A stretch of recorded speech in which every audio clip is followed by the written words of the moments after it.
Hi, my name is Mary, and for the week 2 discussion, I chose emotion and executive functioning. The brief overview. There's an increase in cerebral letterization for emotion as an investigation over the past decades based upon general agreement studies. Previous studies include that greater activities are in the right side of the brain and the left side during negative behavior, mood, and emotions. For the influence of risky behavior, including verbal and visual state, self-regulation, and cognitive flexibility are more common and used to accumulate functions. Emotion and cognition are positive and negative moods depending on verbal and the designated fluency of the performance. For this article, the analysis and the methodology that was used is the findings of the participants' procedure, measures, and distribution on variables which overall lead to the results. The participants that are included in the methodology are from 18 to 88 years old and have been assigned from Massachusetts thought posters and visual advertisements. The procedure for the research concluded of a screening for inclusion and the exclusion by telephone by a trained research assistant for cognitive status modified assessment sessions. The measurements were from emotions and judgment tests. The participants responded to positive and negative emotions from a computer screen when presented on a scale perspective of 1 to 5, 5 being the highest. For the distribution of variables, the average NA scores weren't normally showed as a positive skew. The results from averaged from 74 participants, including 52 females and 22 males. All of the participants have an education level of high school diploma.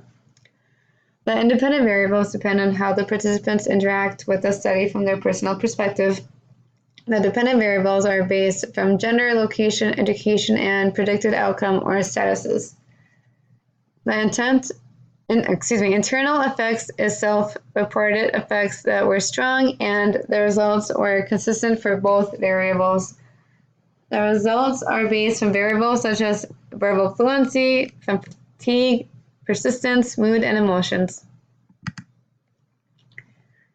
The study design and the intention with the design and the study was performed from research with interest in how emotion can function depending on variables, factors, dependent and independent variables.